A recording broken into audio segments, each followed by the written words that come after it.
Muscle confusion, bro. I need to change the order of the exercises to keep my body guessing.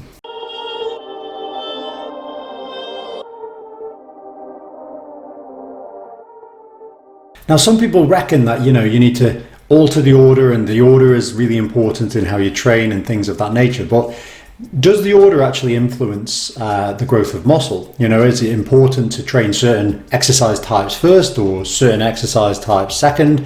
One of the things that people often have said is that you want to do your compound lifts first, mainly because of the technical elements of these lifts, as in if you pre-fatigue certain muscle groups and then do a compound lift after, you may well be more likely to get injured because your technique may suffer because one area is already pre-fatigued and the other areas aren't.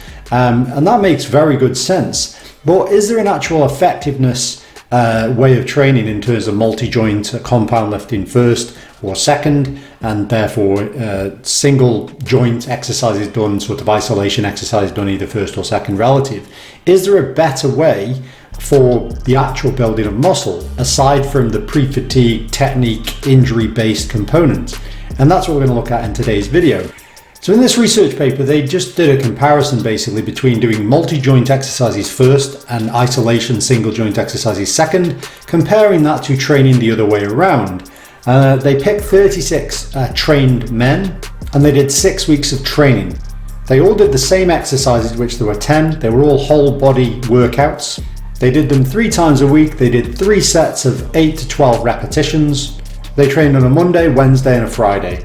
So group 1 was the multi-joint first and group 2 was the single joint first. So group 1, which was the multi-joint first, the order of exercises was as follows: bench press, followed by lat pull down, followed by upright row, then shoulder press, then tricep push down, arm curl, leg press, knee extension, leg curl and calf raise.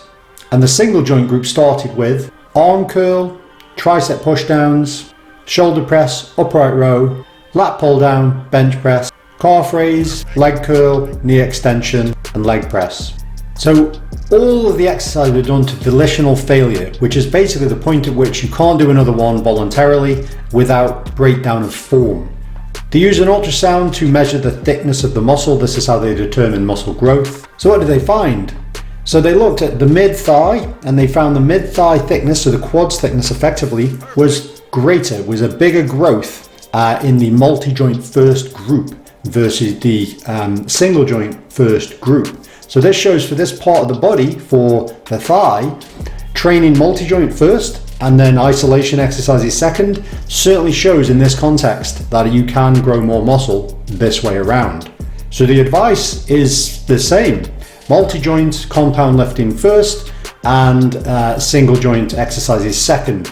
Obviously there's the injury reasons, the technique reasons, but also now we know that there's definitely, in this research anyway, there is a muscle growth potential advantage on doing it this way around versus trying to do isolation work first, compound lifting second. So anyway, that's it for this video and I'll see you next time.